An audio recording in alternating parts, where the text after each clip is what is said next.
Before diving into the meat of the SDGs, I actually would like to hear from each of them.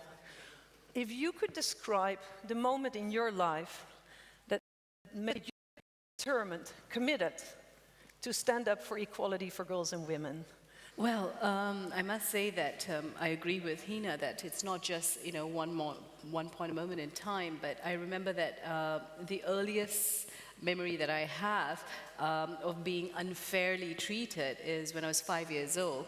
So I come from a society which prizes sons over daughters, and I was an only child, and I had aunts who visited my father to advise him to have a son because you only have a daughter.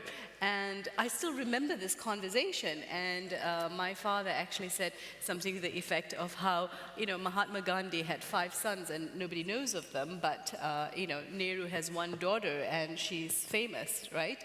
So, and from that time, I was always questioning why was it that girls were prized less than boys in our society? And this was in everything, whether you eat, when do you eat, whether you can participate in any cultural event or religious event. And so, transforming that, kind of societal, community, and even familial attitudes towards your status. So, yeah, so it's been really, the personal is, I think, very political with regards to the work that we do. Yeah. Siva, you have said that we cannot achieve the agenda for girls and women unless their sexual and reproductive health is realized or are realized in its totality. Can you elaborate a bit? Yeah, I think it's very much like how you had, mentioned on early age marriage as well, right? So all of these issues are so interlinked. And sexual and reproductive health and rights are actually indivisible from economic, social, cultural, and political rights, and they're necessary ingredients. And SRHR itself has many close interlinkages with all of this, which are considered by governments as the large developmental issues like food security, climate change, migration, whereas women's issues, gender equality, and SRHR are like the softer, secondary issues. But you see, without autonomy over our bodies, we really cannot achieve autonomy over our lives, and every individual must have the right to decide whom to love, whom we can have consensual relations with, whom we can enter into marriage with, and, the right to decide how many children to have, if any at all.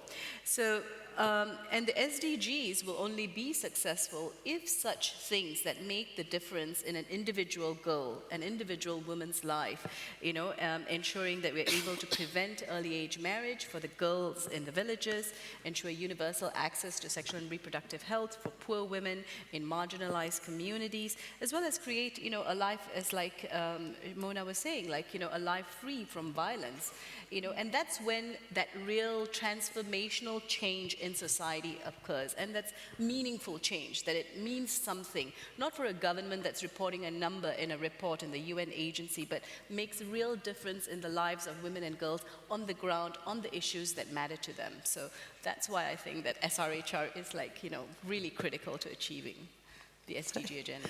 Thank you. Siva, I would like to build on to this a little bit. So it sounds like we really need to start focus on the root causes of some of the challenges rather than the symptoms. And when you look at that, and when you think then about the structural inequalities that we see in society, when you think about the social attitudes towards women, what would you recommend that we focus on? Yeah, when we use a big word like structural inequality, we need to understand how, girls and women, are systematically discriminated against. I think Hina mentioned about the legal system, right? So women do not have the equal rights that men do, whether regards, divorce, familial inheritance, as well as marriage. And in that way, and that kind of permutates down to the other aspects, whether it's in family life, whether it's in the classroom, whether it's in the workplace, right? So marginalization of women to speak up, to participate, and to make decisions in all levels of society, right? And this is what we're trying to address. And this is a huge issue which we've been trying to work on for many, many years. And if you look at early age marriage, right? So what is it happening that culturally and socially it is kind of related to how the structures are actually showing the societal attitudes rather than transforming the societal attitudes. So culturally and socially, girls are considered as to be under the control of their families, right? They are properties of their fathers, and then through marriage, this ownership is transferred to their husbands.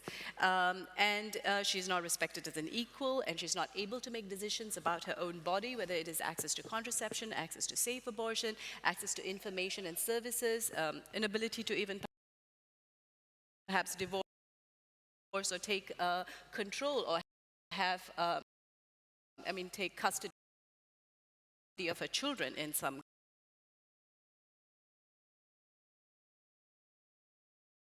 communities. And as well as, with regards to her own sexuality, how does she, her sexuality is within the framework of procreation and marriage, right? And unless we kind of transform the status of girls and transform the status of women, that we are now considered equal citizens, in our own, this change is going to be impossible to happen. So even in, like, for example, we did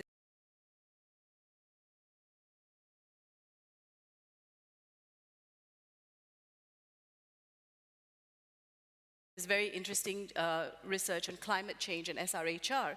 So what happens is that during our research in Bangladesh,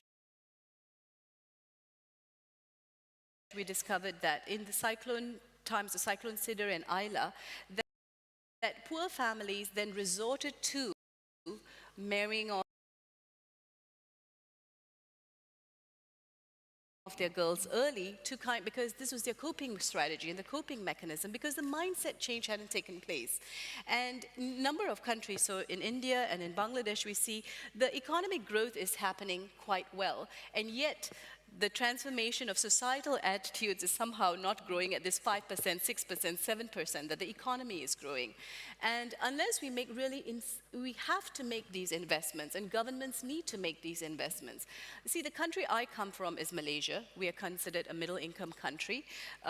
We are also famous for other things. But other than that, we also have this instance where suddenly we have universal free education for girls in primary school, in secondary school, and we actually have a greater enrollment of girls in university as compared to boys.